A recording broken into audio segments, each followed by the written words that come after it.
Horizon Zero Dawn is a game with an amazing sense of identity. Does it though? I mean, I asked on Twitter to all my followers, for those who have played it, do you feel like Horizon Zero Dawn has a great sense of identity? And most people said no, it did not. When I look at it, it doesn't to me. I haven't played it though, so take that into account. And I understand this isn't scientific or perfectly accurate, but I think it is kind of telling that there's a lot of people who would disagree that the game has a great sense of identity. That doesn't mean it's a bad game. I think it's worth noting though.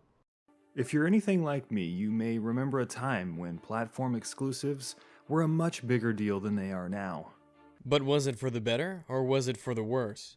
When we recall fondly the gaming days of our childhood, maybe we might look upon those days and get nostalgia and think they were better than they actually were. Or maybe because so many of us were so much younger, these problems weren't as obvious and apparent as they were today.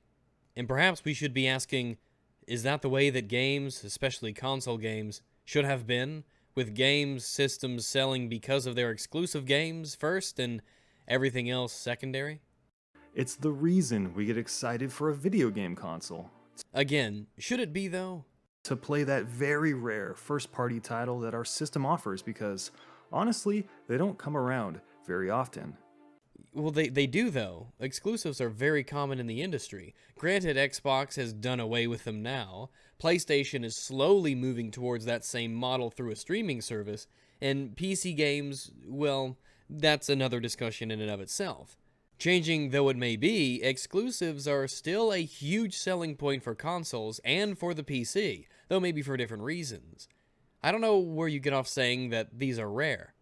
It has been an amazing year already to be a Sony fan with the releases of great first-party titles such as Neo and Yakuza 0. But it's not over. We've got great upcoming juggernauts like Nier, Persona 5, and of course, Horizon Zero Dawn. Well, I suppose at this point it's worth saying, Yakuza 0 was developed and published by Sega, not Sony.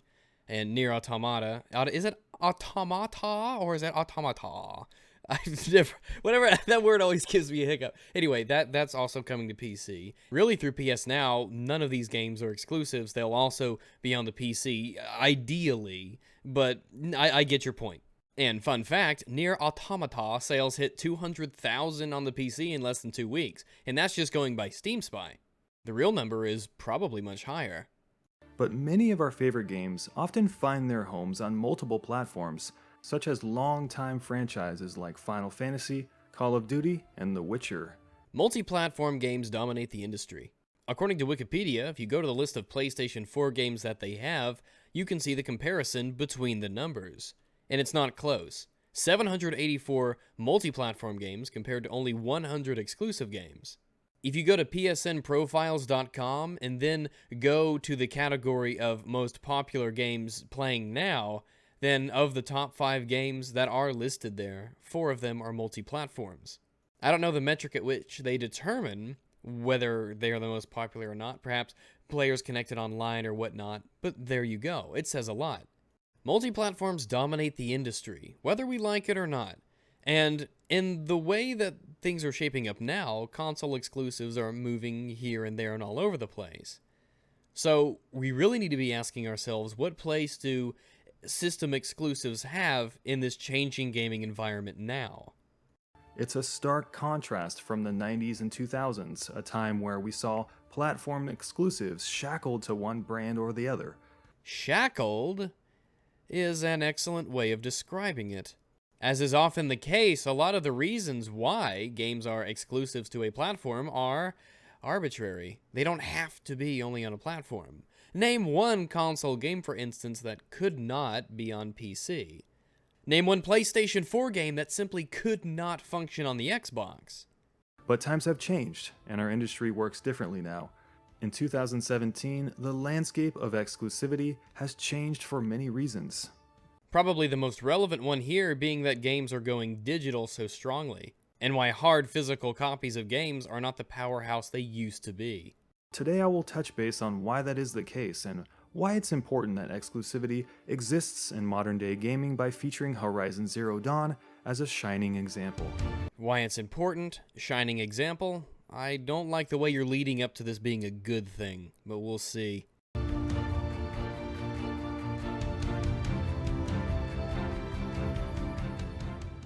Exclusive first-party titles are essential for the success of modern-day gaming. But most of the games that people play are multi-platform games. That's just the reality of the situation. Most of the games people play are not chained to a single platform or a single system. Now we can go into PC MOBAs and their worldwide popularity another time. We're focusing on, we're trying to include the consoles in this conversation. Are console exclusives necessary? No, they are not. They are not necessary.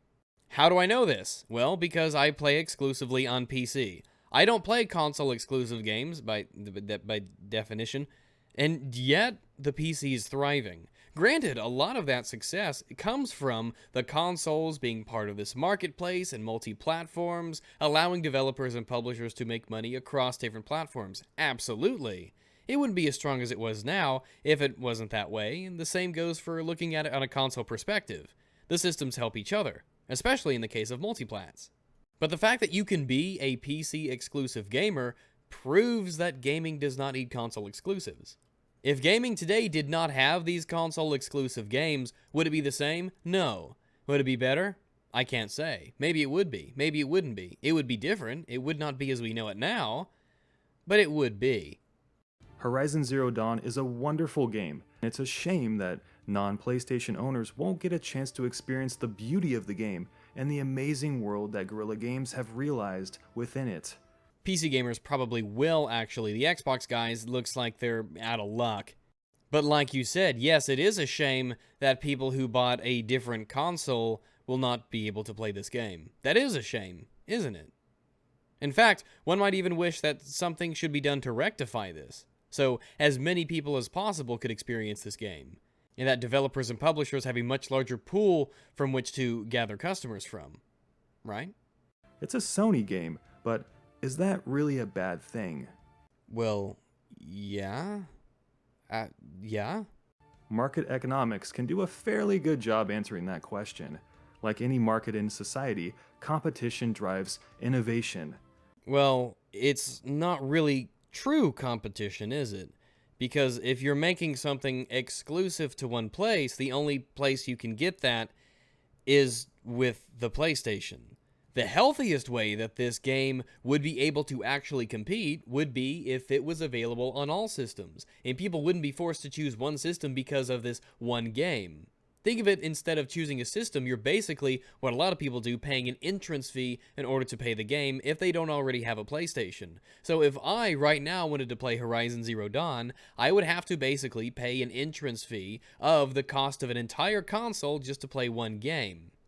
Now, ideally, the most healthy way in order for competition to occur is if this service, or as if this game system was on all of the platforms, and the platforms themselves, as a unit, would have to succeed by its own merits. Right now, though, what Sony is doing with the PlayStation is they're saying, if you want to play this game, you have to buy a PlayStation. That's it. You have to do that right now. If you want to buy an Xbox, you can, but you cannot access this game. The core tenet of what consoles have and what PC has are the games. Everything else, be damned. If you want to play Breath of the Wild, you have to buy a Switch. It doesn't matter if you don't like anything else about it. It doesn't matter if everything else about the Switch is terrible. Because right now, it basically is a $300 Zelda box. It is a system that is selling because of one game. Let's be real. The actual consoles themselves are not selling from their own merits as much as they are selling from saying, we have something exclusive to us, and if you want to get that thing, then you have to go through us. There's a reason why we have such amazing advancements in computer graphic technology. It's because AMD and Nvidia are in direct competition with one another. Yeah, with no exclusives entering into the equation. How about that? You have two companies, AMD and Nvidia, who are directly competing with one another in a healthy manner, and yet there is no exclusive games here. Between the two, they all play the same games. And yet, we have competition. It's almost like you don't need exclusive games to have competition, basically. I don't know why you would bring this up as an argument. It actually hurts the case that exclusive games are necessary. Imagine for a moment if AMD did not exist. Nvidia would have what modern-day business people call a monopoly. Yeah, if AMD didn't exist. Also, assuming another company wouldn't see that there's no competition for it and then offer some. And when a company faces no competition, there's no real incentive to take a capital investment into improving your products, building new things, or innovating because there's no real threat that your buyers will leave you. Or say maybe when Sony has so much more sales than its competition, Xbox, it can do things like raise the price of PlayStation Plus because they know that you'll pay it. Or when they say you can't have EA access on our system because, well, we don't want you competing with us because we're already so big. You mean kind of like that? Sony has already sold so much more than Xbox, they can do pretty much anything they want and get away with it. And they know it. Exclusive games be damned. There's no alternative products to leave to. The same theory applies to the video game industry. Each platform, the PlayStation, the Xbox One, the PC, or the upcoming Switch, each one has a job to do. Make money. To sell as many copies as possible and expand the groups of people to whom they can sell their products to, also known as market expansion. Yeah, I bet the developers of a lot of these games, like, as you said, games that were shackled to one system, I bet they would like some of this market expansion. I bet they would like to expand beyond one platform and get their game out to the biggest audience possible. Now, in order to do that, a video game company needs what's called leverage, which is basically the power they hold over their competition. Horizon Zero Dawn is Sony's leverage and competitive advantage. You can't get it anywhere else unless you buy a PlayStation 4. Exclusive games, the worst kind of leverage.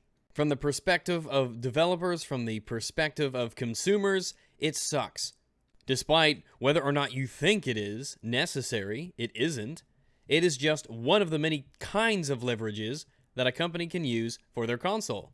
Let's compare the PlayStation 4 and the Xbox One in terms of their power. Yeah, the PlayStation 4 is more powerful, but the Xbox One still has a level of power.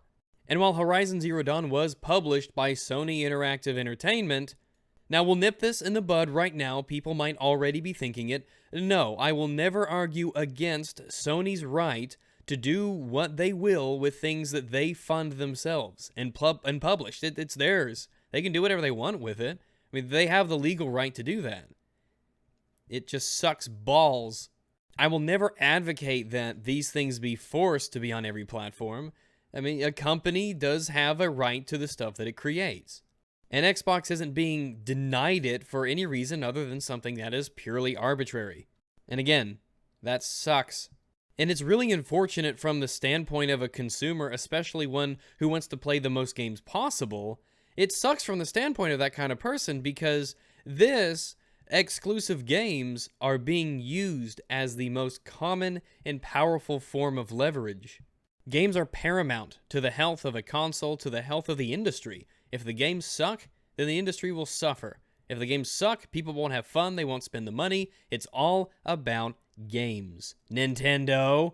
The most important facet about playing video games is, arguably, the actual games that you play. And when those are the things that are being used as leverage, instead of, well, we'll get into reasons later, that just sucks. Guerrilla Games, they're the developers of Horizon Zero Dawn, and yes, they're owned by Sony Interactive Entertainment. But if you went to all the guys over at Guerrilla Games and you asked, hey, would you like your games to be multi-platform? I bet a lot of them would say, yeah, we do. Instead of just saying, well, do you like the fact that there's this restriction on you that, only people who have PlayStations can play your games? If it was me, I would want the broadest and largest audience possible to be able to enjoy what I have. I just hate this notion that suggests that it has to be the video games themselves that are used as leverage, especially when we live in an industry where most games are multi-platforms. At least the ones that are extremely popular and that a lot of people play. It allows these companies to draw in many different groups of people, old and new, and take their revenue and either reinvest it into the company or pay out dividends to their shareholders. It's a cycle that allows a business to grow. Well, it's one of the reasons, probably the primary reason, and if it wasn't the primary reason, if the market was different, if the industry functioned differently, then it would just be something else. People will always make their decisions based on something. And if the games are everywhere, then they'll make their decisions based on other factors. Companies want you to buy their game box. They want you to buy their GPU. They want you to buy their this, that, other thing. Besides, I mean, let's look at television sets. You have companies like Asus and Insignia and also all these companies, and they all pretty much function in the same way. You plug your anything into the TV and it works. There's nothing exclusive about televisions.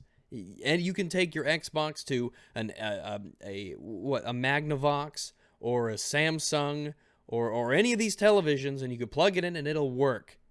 Imagine you went out to buy a CD player. Imagine you had to go and buy a CD player, knowing that if you bought a Sony CD player, it would only play Sony CDs. Or if you bought an RCA CD player, it would only play RCA CDs. Or an Insignia CD player would only play Insignia CDs. The phenomenon that video games have with this level of exclusivity is, well, it's kind of deviating from the norm. Even back in 2013, we heard from Masayusa Ito, Sony Computer Entertainment Senior Vice President, that for every PS4 console sold, Sony will be losing money. And remember, this was at the beginning of the cycle, when it first released, when it was at its highest price. The quicker they can recuperate from the expenses of shipping, manufacturing, and R&D, the sooner they can start lowering the prices, and the sooner that they don't have to rely on the sale of PlayStation Plus and games and things of that nature to make up for it. So, if that's the case, then it makes you wonder, they're selling these things at a loss even from the get-go. Why do we have to focus so much on the console itself? If the money they make is coming from software sales and game sales and the subscription sales for services, then why is it even necessary nowadays to tie these games to consoles at all? Sony and Microsoft, instead of taking what you said here, taking that and reinvesting it back into the console, maybe they should reinvest it back into the games. Maybe Sony and Microsoft would be better off if they were the ones making the games and not restricting them to a box that they made, and they were just the ones making games, and games were competing with games instead of consoles competing with consoles. And without leverage, you ain't got shit. Well, yeah, but games don't have to be the only leverage there is. It's the worst kind of leverage. Without first-party titles, industries become homogenized. If there weren't the Zeldas, the Marios, or the Nathan Drakes, the big three would simply be in a position where their hardware was the only thing differentiating them. Well, that's not true at all, is it? Netflix and Hulu are in competition, and they don't have hardware. I mean, imagine all the internet sites vying for your traffic over one another, and they don't have any hardware. Hell, take YouTube channels. I don't have any hardware. Everything that I have can be accessed through really any device that can connect to the internet. I don't have any hardware. Harmful Opinions doesn't have any hardware. Sargon of Akkad doesn't have any hardware. And yet, every device that can connect to the internet can access all of these sites, all of these channels. After all, we have a finite amount of time per day. If we want to get a certain level of entertainment and we stop watching someone else, that means we'll go to another person. YouTube channels are in often friendly competition between one another to get bigger and to get more views and get more time watched. But again, we don't have any hardware either. With console manufacturers, it would be the same way. Like I said, let's say, bam, games were now available on every platform. Now, we have a couple options. Well, actually, we have a lot of options that Sony, Microsoft, Nintendo could do.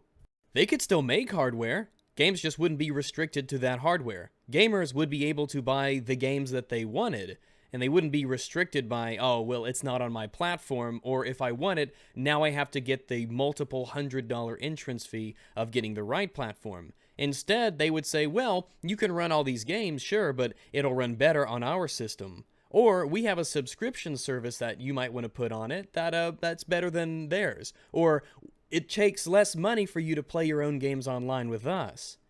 Someone might say, well, our console can be upgraded to make games run better, or we have multiple tiers of different hardware that you can get into based on your budget and what you care about. We might get a lesser egregious timed exclusive deal in its place where if you buy something from us or if you buy it with us, you can get this map a week earlier or something like that. And that's a lot less egregious, I think, than, well, you can't play it, period. Sony, Nintendo, Microsoft, they already have tons of money. They wouldn't have to worry about not making money from game sales.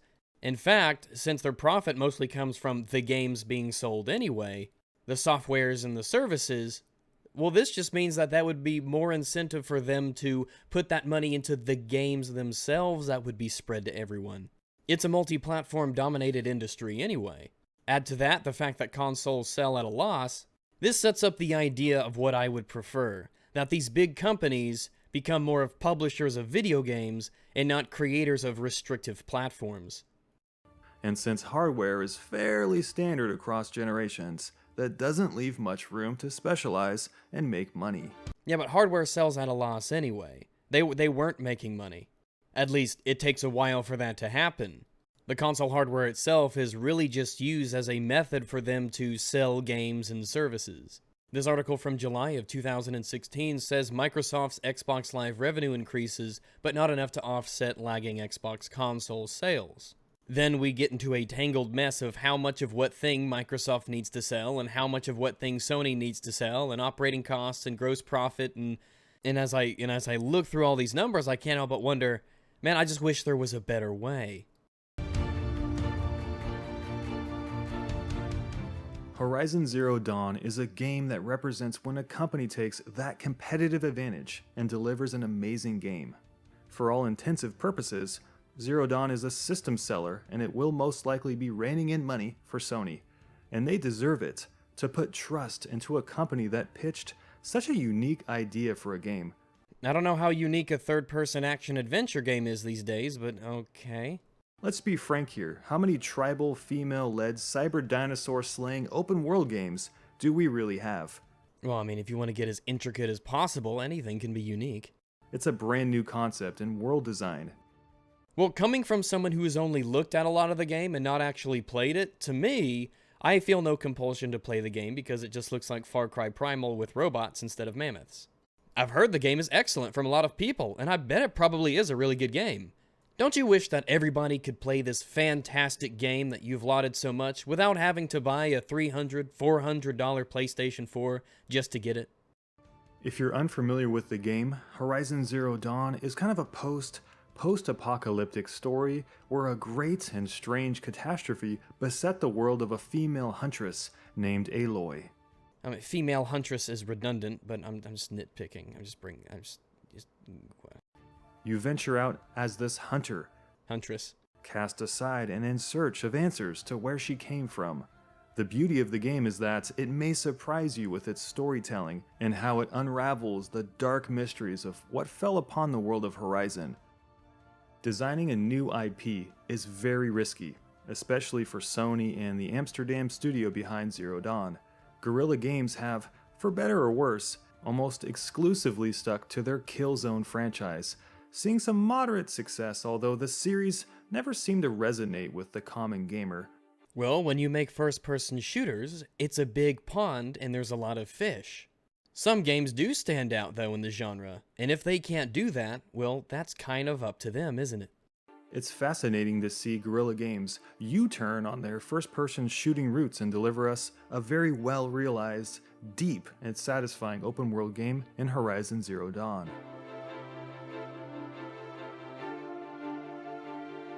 Horizon Zero Dawn feels like an exclusive of the good old days. Back during the PlayStation or the PlayStation 2 era, you could feel the love and the effort that was poured into first-party games. Would you say the same of Microsoft's first-party games now? Because, to be honest, if you gave me a game to play, I wouldn't be able to tell, not knowing anything else about it, whether or not it was a first-party or a third-party title. Like I said, it's a multi-platform dominated industry, thankfully. But what qualities of Horizon Zero Dawn harken back to those days? And how does that justify what I think is an archaic facet of the industry? It makes me wonder, if there was no PlayStation and there was no Xbox, or at least there was no console exclusives, would Sony make more or less money from that if they were able to open it up to all the PC players in the world, and all of the Xbox players in the world, and all of the Nintendo players in the world? Maybe that's a hypothetical sort of question we can not really answer or really get a grasp on, but I think it's something that we should ponder in our heads. Some of the old Mario games, Banjo, Shadow of the Colossus, Metal Gear Solid, GoldenEye, Zelda 64, there's just so many to name. But what about the exclusivity of those games made them great? It was the development of those games. It was the game itself that made it amazing. It was the level design and the characters and the scope and scale. It was the gameplay itself. The developers were the ones responsible for making those games great. And I would much rather have publishers of games and developers of games be the one who have more to say in the industry than the people who make the consoles that restrict games between the community. And as was said in your comment section, for gamers it's best to have the possibility of playing the game on as many platforms as they can. But for Sony and Microsoft, the best option is the opposite of that. Nothing more, nothing less. The title of this video, Platform Exclusives Are Good for Gaming, maybe we need to be asking, are platform exclusives good for gamers? They were just oozing with character and confidence. Maybe not polished by today's standards, but they certainly held very high quality, unique themes for their time. But what does that have to do with them being exclusives? Do you see that type of effort anymore? Yeah, I do. All the damn time. In Zero Dawn, I sure do. What are the exclusive games you're looking forward to? Well, this industry is halfway built up upon broken promises and misleading trailers, so I try to avoid getting into the mindset of being excited for games. I try to do crazy things like wait until the reviews come out, or wait until I can see gameplay footage. I know, what an antiquated method of purchasing items. And do you think more should be done to get our favorite games on multiple platforms? Well, yeah, absolutely I do. And someone who doesn't want that, I would love to hear your reasons why that wouldn't be a thing that you would want. Consider what we've talked about today. It's just the tip of the iceberg. There's so much more to talk about and consider. I'd love to hear what you guys think in the comment section. Exclusivity is the opposite of competition. It's monopoly on a given game. It counteracts the competition between consoles because exclusive games don't leave the consumer with a choice of best performing and best supported console. Hardware is a big deal, but so is software, and business models, and customer support. Exclusives allow for console manufacturers to force gamers to choose between playing the game they want to play and not supporting a company that shafts them in many other areas. Case in point, paying for online play. You don't see that horrendous bullshit in PC gaming because PCs are not a monopoly, nor are they proprietary. There is a constant competition between manufacturers, and no company holds so much control over all aspects of PC that it can do something as ludicrous as charging consumers a monthly fee to utilize a service they already pay someone else for, ISPs.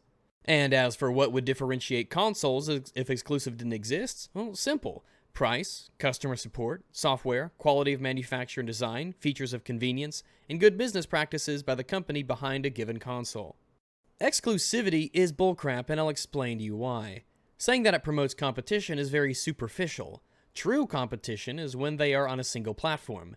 Then you have competition.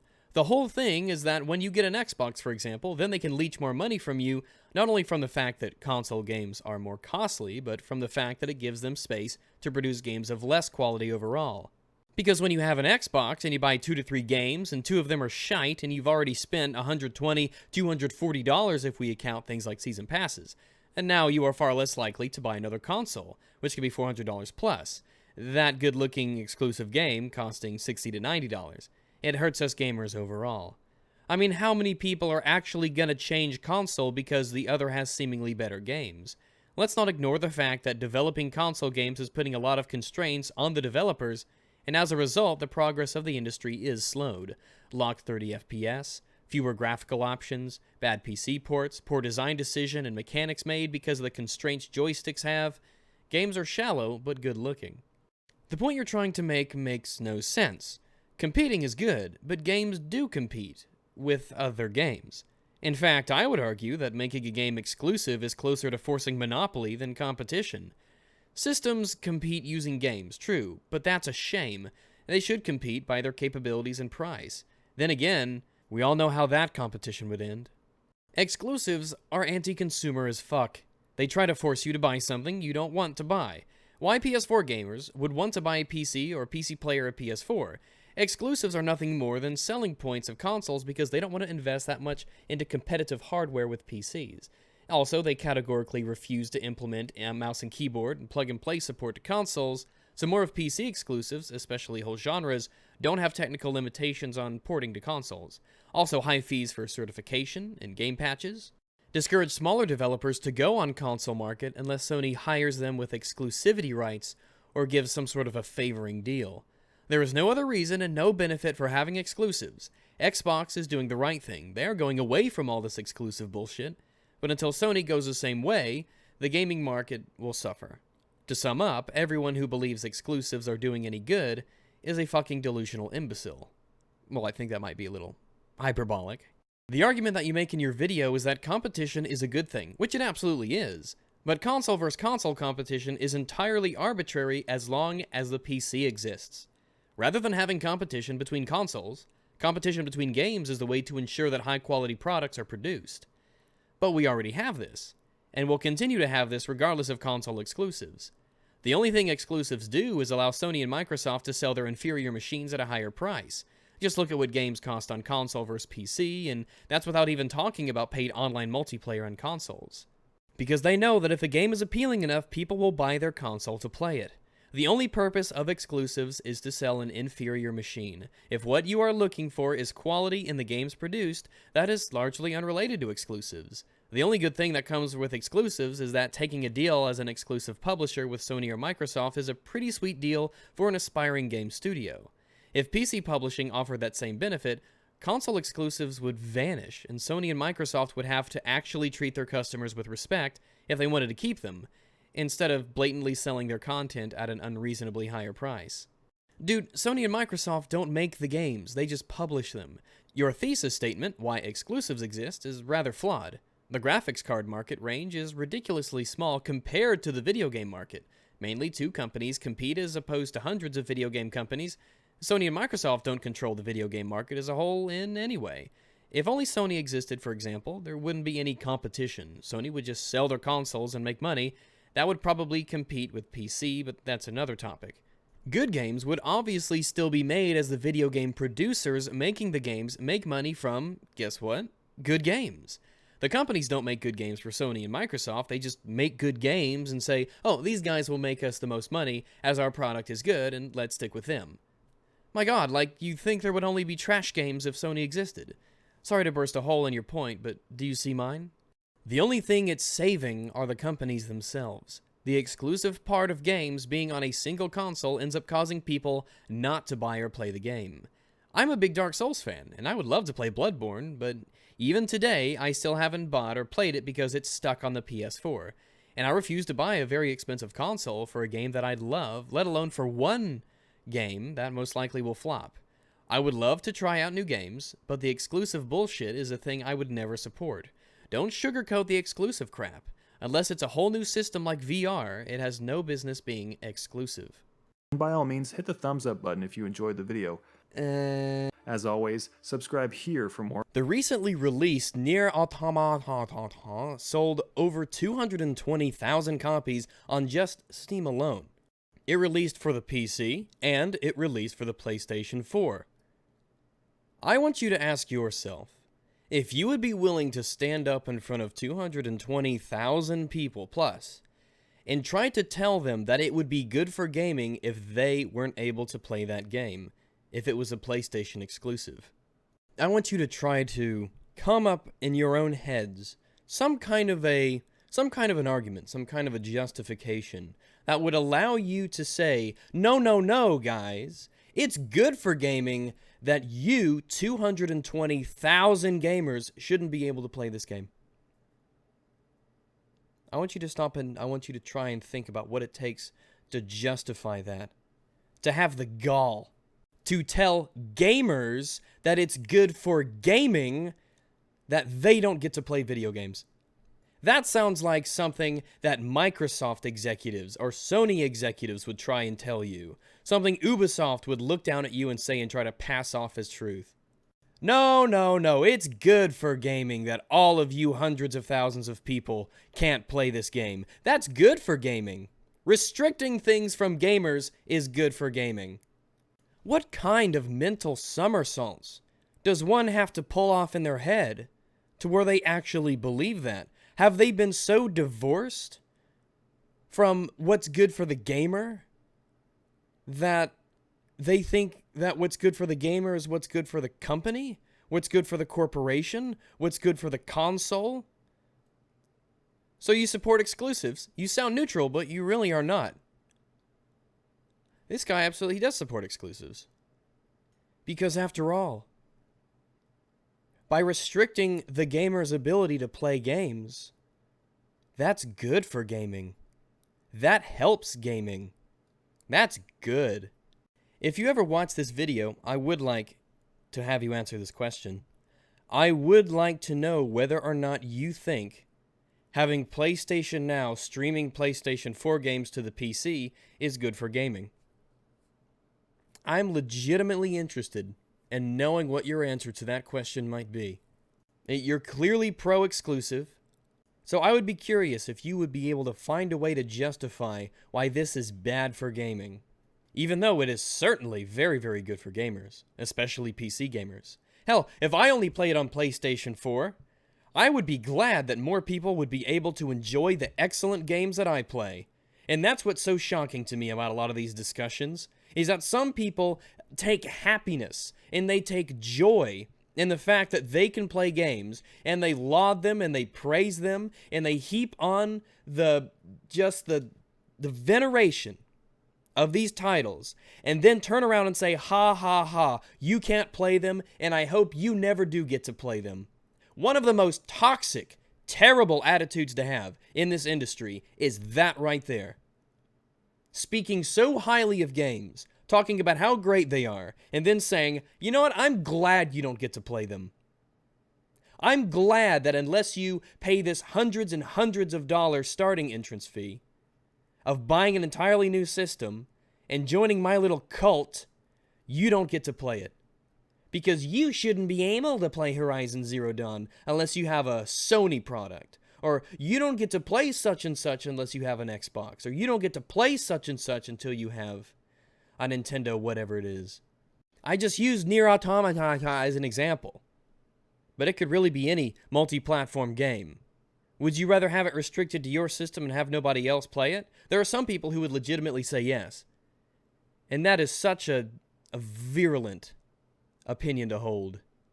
It's deplorable. It is nothing short of callous gaming tribalism. There are games that I play on the PC that will never go to console. Just the reality of the PC platform and the fact it's open market and the things that some of these games do.